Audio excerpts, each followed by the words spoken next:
yang dalam hal ini akan disampaikan oleh beliau Al-Mukarram Kiai Haji Miftah Maulana Habibur Rahman dumateng panjenenganipun wekdal kula semogaken sallu ala Nabi Muhammad.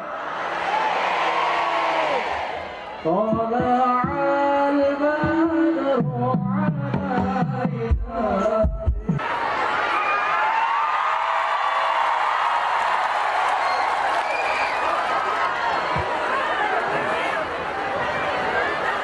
Assalamualaikum warahmatullahi wabarakatuh.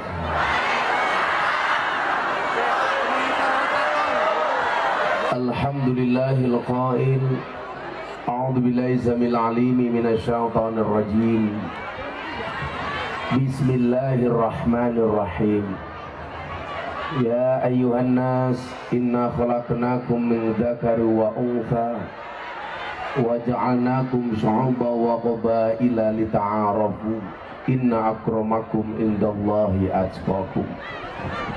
Allahumma salli wa sallim wa barik ala hadan nabiyil karim sayyidina wa maulana Muhammadin sayyidina wa maulana Muhammadin wa ala alihi wa sahbil mujahidin at-tahirin. Rabbi shrah li sadri wa yassirli amri wahlul 'uqdatam min lisani yafqahu qawli, amma ba'du.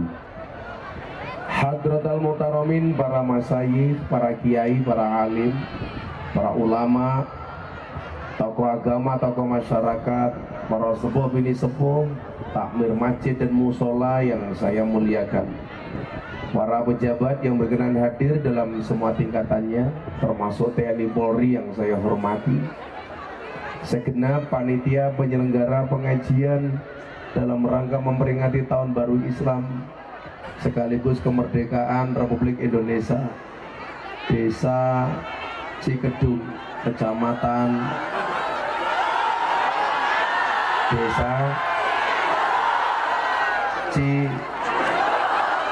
Cikendung, Kecamatan Pulau Sari, Kabupaten Pemalang. Bapak Ibu, kaum muslimin wal muslimat, al copet wal copetiyah, sedaya masyarakat Pemalang rahimakumullah.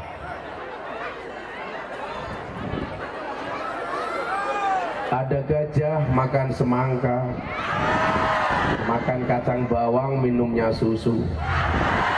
Kembali berjumpa dengan Gus Miftah, Presiden para pendosa. Hai orang Pemalang, I love you. Datang sejak jam berapa, Bu? Jam berapa? Jam 1. Saya ngongkon sapa. Ini perlu kita syukuri bersama. Terutama di depan ini saya banyak melihat ibu-ibu dan mbak-mbak serta emak-emak, klaster manusia terkuat di muka bumi. Betul? Makanya rela berpanas-panas. Saya yakin Anda yang pakai payung itu bukan karena takut panas, tapi karena takut bedaknya luntur. Ibu bapak, saya itu kadang-kadang heran dengan wanita. Coba yang di sini tolong bapak-bapak agak duduk saja, jangan berdiri di situ. Nah, sama-sama. Ini di dalam kerangkeng kayak di penjara ya. Bapak yang di sini biar nggak nutup yang sana, Pak. Yang perlu kalian tahu, mereka datang pengen melihat wajahku, nggak pengen melihat raimu ya.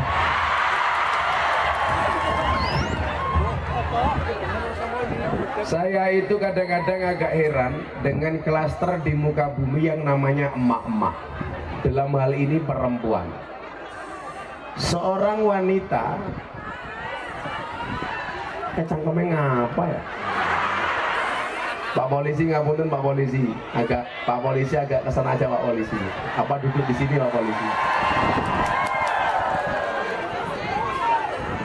Seorang wanita tidak rela berbagi suami dengan wanita lain, padahal Islam membolehkannya. Betul?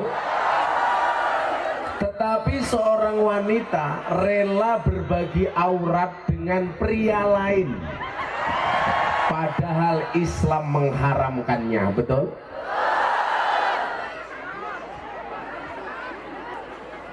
Aku ngomong karo wong wadon malah sing cengengesan wong wadon. Ini menunjukkan apa? Menunjukkan bahwa kita itu harus memadukan cara beragama, memadukan antara akal dan hati. Maka semangat hijrah itu minimal ada 6 semangat yang perlu kita jaga.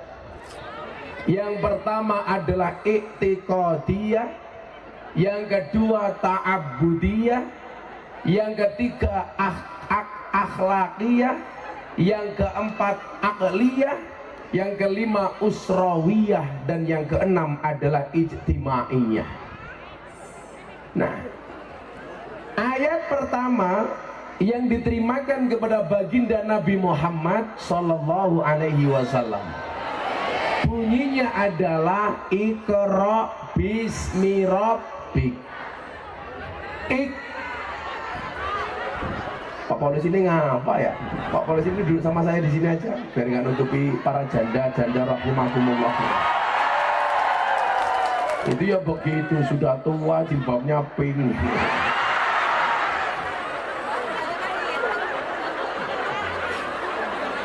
Insya Allah panasnya siang hari ini menjadi kunci masuk sejuknya surganya Allah. Amin. Iqra itu dimensi akal, bismi rabbik itu dimensi hati. Iqra itu intelektualitas, bismi rabbik itu spiritualitas. Iqra itu dimensi akal, bismi rabbik itu dimensi hati. Saya sering mengatakan apa bedanya orang NU dan Muhammadiyah.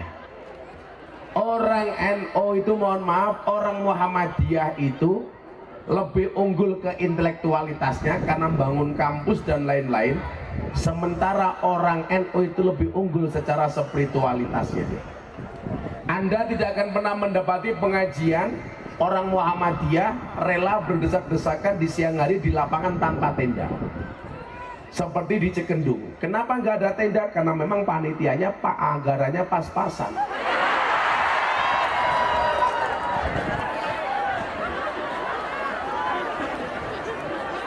Kenapa Pak? Alasannya repot bongkare, modus panitia kere.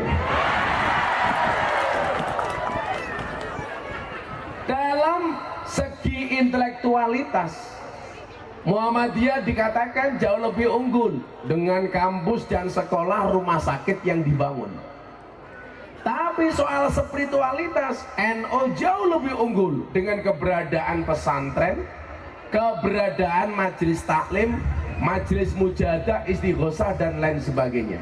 Maka saya sering bilang, wong NU karo Muhammadiyah ki bedane siji. Lah wong NU biasane gede atine, wong Muhammadiyah gede akale goblok ndase. Mulang ngendas-ngendas ki Muhammadiyah keprimen. Nah, Ibu Bapak rahimakumullah, dalam wilayah lain bisa kita katakan apa? Orang beragama itu harus menggunakan akal, tetapi tidak boleh meninggalkan hati. Maka dikatakan ad-dinu wal aklu, agama itu akal. Tapi ingat, la dina liman la aklalah. Tidak ada agama bagi orang yang tidak berakal. Makanya mohon maaf, orang gila itu nggak beragama dia sah. Kenapa? Karena rufi al-qalamu an salasin. Hukum itu tidak diberlakukan atas 3 macam golongan. Yang pertama, an-naumu hatta yastaikid, orang tidur sampai dia bangun. Jadi ibu-ibu kalau lagi tidur tahu-tahu mukul suaminya itu dosa apa enggak? Enggak. Enggak percaya silakan dicoba. Kalau dicoba itu dosa. Kenapa? Karena berarti disengaja. Ada ada etika. Kalau kita mimpi buruk, ibu-ibu, bapak-bapak, kalau mimpi buruk langsung bangun, kemudian membaca istighfar astagfirullahaladzim, kemudian tengok kiri meludah kecil, astagfirullah, tengok kiri meludah kecil. Tapi hati-hati, jangan meludah besar, mentang-mentang lagi benci sama suami, astagfirullah, nah itu gak boleh. Orang tidur nggak kena pasal. Kemudian yang kedua apa? Anak kecil sampai dia balik, itu juga tidak kena pasal, tidak kena hukum. Kalau Anda punya anak kecil Ramadan ikut puasa, itu yang dapat pahala orang tua karena berhasil mendidik anak. Anak tidak puasa, orang tua juga tidak dosa. Makanya saya paling benci peraturan di masjid yang melarang anak tidak boleh ke masjid karena takut rame mengganggu orang tua. Saya tidak setuju. Alasannya sederhana, Pak. Orang tua itu egois. Anak jangan ke masjid, nanti anak rame ganggu khusyuknya orang tua. Kalau orang tua berpikir ramenya anak ganggu khusyuknya orang tua, anak juga berpikir khusyuknya orang tua ganggu ramenya anak. Kalau anak rame itu ya sewajarnya, karena anak-anak. Ini orang tua yang biasa melarang anaknya kecil ke masjid. Ingat, di dalam surga itu besok ada satu tempat yang sangat menyenangkan, namanya Darul Faroh. Diperuntukkan bagi siapa? Diperuntukkan bagi orang yang mau membahagiakan anak kecil. Kalau anak kecil dilarang ke masjid, yang saya khawatirkan sampai tua dia tidak mau ke masjid. Kenapa? Karena trauma. Saya sering bilang toh Pak, saya itu bisa ngimami sholat, bisa manakib, bisa tahlil, bisa yasin, bisa berjanjian. Itu bukan karena belajar, karena biasa mengikuti bapak saya di masjid. Bapak manakib, saya ikut manakib. Ya Rasulullah, ya Rabbi sholli ala Nabi Muhammadin. Ikut bapak ke masjid. Ya Pak, bapak berjanjian di masjid. Abadati ulimla bismillahil aliyah dan seterusnya. Apal mergo bapak di masjid. Saya ikut ke masjid. Bapak tahlilan, saya ikut tahlilan. Saya bisa tahlil. Bapak sholat ngimami, saya main lari di masjid. Bapak ngimami, saya mukul beduk masjid. Akhirnya bapak saya jengkel kalau mau sholat tutuknya didelik. Nah, yang terjadi apa? Saya mau mukul beduk bingung. Begitu bapak sujud, saya masuk ke sarungnya bapak. Ketemu, oh ini pukulnya.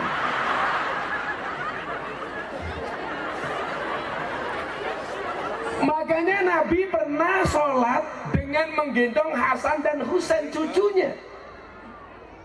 Artinya apa? Gak ada larangan anak kecil masuk masjid. Maka jangan dilarang, karena anak kecil itu belum kena hukum. Betul Bu? Jadi kalau anakmu itu baik, yang dapat pahala siapa? Ibunya. Itu berarti keberhasilan seorang ibu. Satu. Dua. Yang ketiga siapa yang tidak kena hukum? Yang ketiga adalah orang gila sampai dia waras. Makanya mohon maaf, ibu-ibu kalau tidak mau sholat, tidak mau puasa, tidak mau zakat, gampang. Satu, jadilah orang tidur terus, atau anak kecil terus, atau yang ketiga edan terus. Itu nggak kena hukum. Tapi kalau orang Cikendung rata-rata apa? Beras ya beras, ketan ya ketan, kadang-kadang waras, kadang-kadang. Ini selamat siapa ya? Oh Pak Kades. Ini Pak Kades, kantor apik temen ya. Ini kelas desa, kantornya bagus loh Pak. Nah, akal itu menjadi penting karena syarat utama ya harus berakal. Sama orang belajar ngaji, itu syarat pertamanya adalah daka. Daka itu artinya cerdas. Berarti apa? Berkaitan dengan akal. Berarti orang mau ngaji, mau mondok itu harus mempunyai akal. Nah, persoalannya adalah akal itu tidak cukup. Memahami agama tidak hanya menggunakan akal, tapi harus menggunakan hati. Makanya dulu saya sering bilang, cinta itu dari mata turun ke hati atau dari hati naik ke mata. Rata-rata jawaban orang Pemalang dari mata turun ke hati, dan ini salah. Salahnya di mana, Gus? Kalau cinta itu harus dari mata turun ke hati, berarti orang buta itu tidak akan pernah merasakan jatuh cinta. Mergo wong buta matane ra iso ndeleng. Tapi nyatanya orang buta juga jatuh cinta, padahal tidak pernah memandang pasangannya. Ya Rabbi, ya mateng. Betul Bu? Maka dikatakan cinta itu buta. Makanya walaupun Pak Slamet hitam, ya istrinya tetap mau, karena cinta itu buta. Bulurah sing dikek wonge. Yang mana? Oh, sing lanang elek, sing wadon ayu ya. Ini besok Pak Lurah masuk surga karena bersyukur punya istri cantik. Alhamdulillah. Bu Lurah masuk surga karena bersabar dibujuk kayak ngene.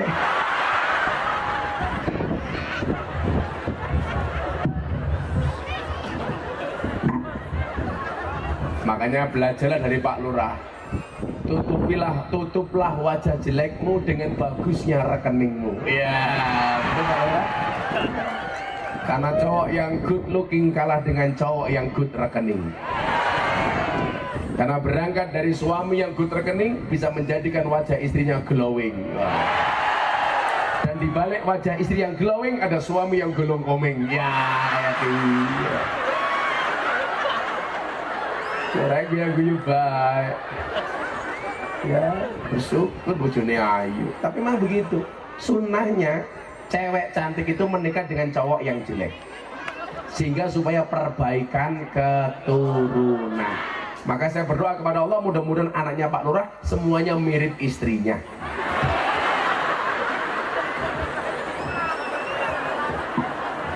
Lurah jawab cangkem. Sabar Pak Lurah, sabar. Shallu ala Nabi Muhammad. Maka ada perdebatan. Orang belajar agama itu akal yang mengikuti hati atau hati yang mengikuti akal? Imamnya itu hati apa akal? Imamnya itu hati, makmumnya akal. Karena Bapak Ibu, kalau semuanya menggunakan akal, akan banyak orang yang ingkar. Kenapa? Karena banyak perintah Allah yang kadang-kadang tidak masuk akal.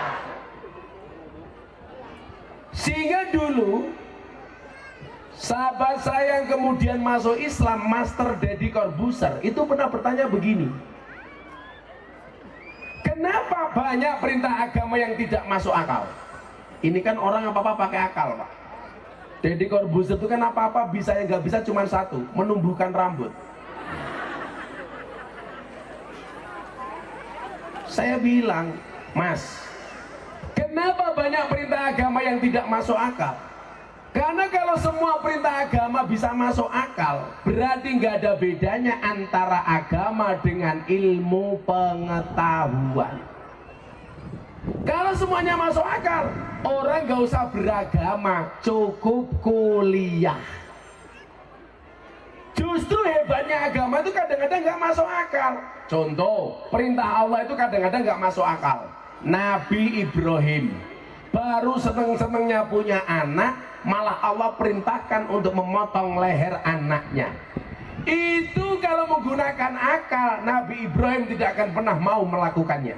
Tetapi Nabi Ibrahim melaksanakan perintah Allah tidak menggunakan akal, tapi menggunakan hati. Dia mengatakan apa? Kalau ini perintah Allah, pasti ada kebaikan. Gak mungkin gak ada kebaikan. Dibeleh sama Ibrahim. Dan ternyata Allah kejutkan Nabi Ibrahim, lehernya Ismail diganti dengan seekor domba. Delalah Pak, dombanya itu jantan, bukan betina. Itulah alasan sampai hari ini kenapa semua hewan kurban itu jenisnya jantan. kambing jantan, domba jantan, sapi jantan, unta jantan. Kenapa semua hewan kurban jantan? Soalnya kalau betina jangankan berkorban, mengalah saja tidak mau.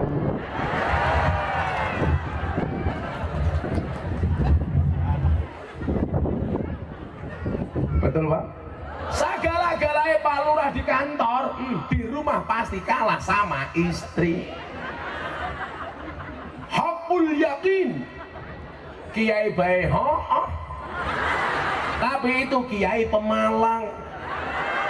Kalau Kiai Jogja insya Allah lebih parah.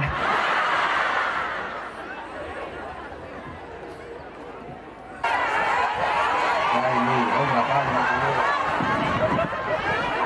Kamu berapa? 50.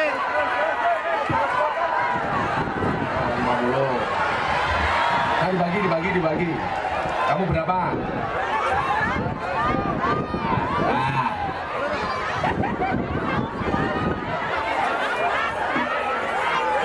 Apa Pak Lurah? Udah. Oh, kamu berapa tadi? Ama, kamu bawa apa? Es teh kok ada sausnya?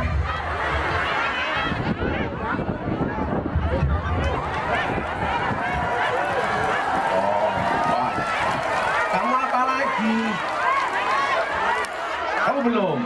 Berapa?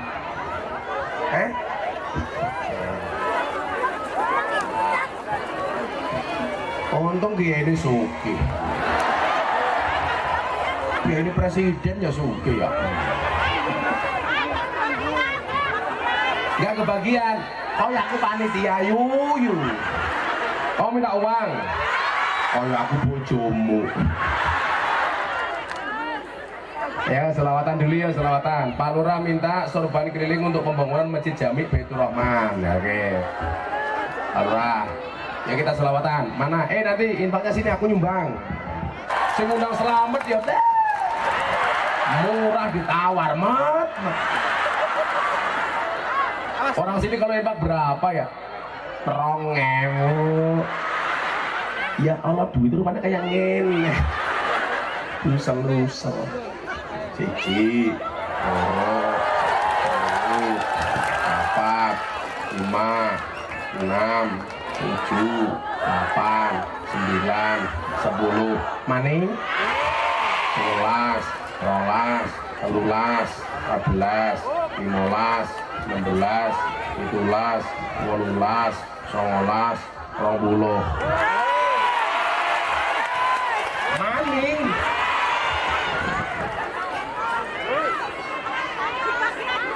Apa? Lurah nyumbang. Enak temen bilang kok.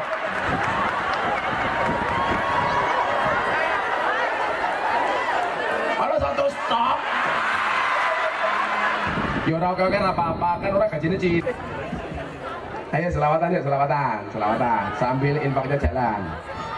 Salatullah salamullah ala toha rasulillah. Salatullah salamullah ala yasin habibillah. Ala yasin habibillah. Bismillah wa bi rasulillah.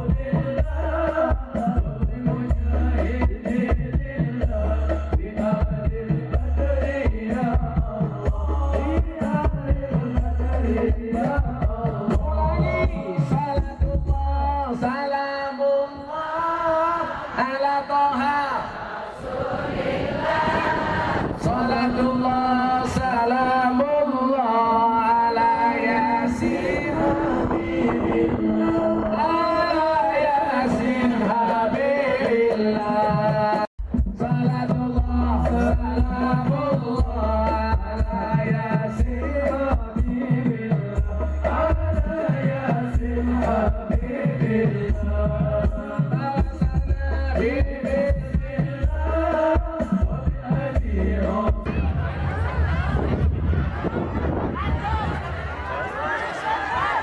Ada suket dimakan bulus. Kata lurah selamat jalannya sudah mulus. Iya. Tambahin. Alamak. Aku cinta sama dia tak kasih tahu. Lurah itu kan repotnya cuma 2, dana desa sama BLT. Betul? Lagian orang Cikendung ya lucu. BLT untuk orang miskin, sing gelangnya gede-gede ngakune miskin. Ya Pak Lurah ya. Sing duwe mobil ngakune miskin. Sing raine glowing ngakune miskin. Namamu siapa tadi Yudhistira? Kamu kelas berapa? Kelas 1 SMK. SMK. Kumisnya lek temen dikerok ya. Lanang kumisnya kayak kiye. Kumis kayak kerusunnya dikerok. Orang bingung kayak kiye. Cita-citanya pengen jadi apa? Cita-cita copet. Saya di dalam mobil mau turun diumumkan sama panitia, hati-hati barang bawaannya banyak copet lah. Yuk sekarang, kalau udah kasih uang tak untuk beli apa? Slot tak aja dengan slot. Rasanya kelimaan lu ya. Berarti kalau dikasih uang beli apa? Untuk sekolah. Untuk sekolah. Sekolahnya mau untuk apa? Kan gratis sekolahnya. Yang enggak bayar Kang Gus. Bayar lu. Mana sekolah bayar? Sekolah swasta tuh. Oh swasta. Pantesan rupamu kayak kotak infak. Bayarnya sebulan pira? 130. Kalau nggak boleh 100 cukup. Kan cuma 130. Tambah. Udah 2 bulan berarti 300. Bocah aturan jelek duit apa ora? Sangone ora? Tadi udah disangoni belum sama Pak Lurah? Sorry ya, kita berada di atas panggung yang sama, tapi dengan amplop yang berbeda. Nggak tersangoni gitu ku ST. Wow, sokep banget ya. Rebutan. Ngapain? Oh mau adili. Nah untuk beli ya. Angelan ya. Sallu ala Nabi Muhammad. Nah, Mak.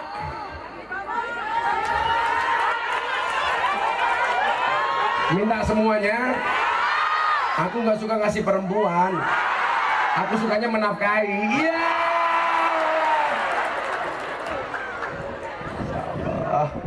Oke nih. Itulah perempuan Pak Lurah. Perempuan tuh hatinya seperti rekening bank.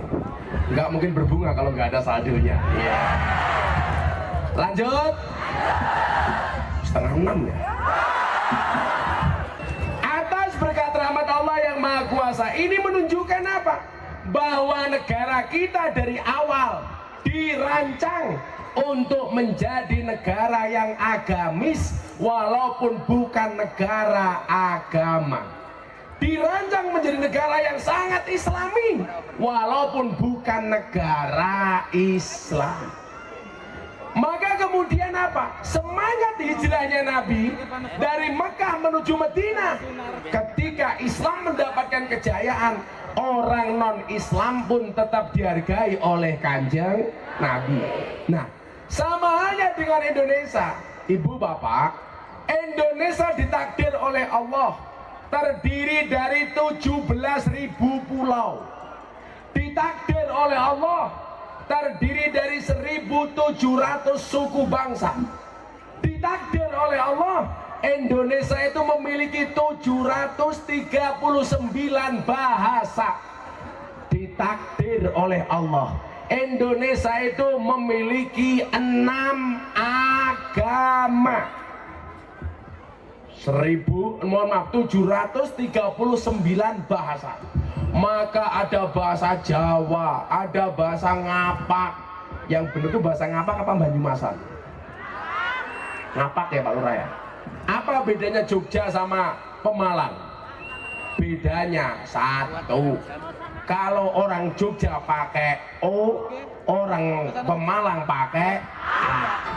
Salatullah salamullah ala Toha Rasulillah.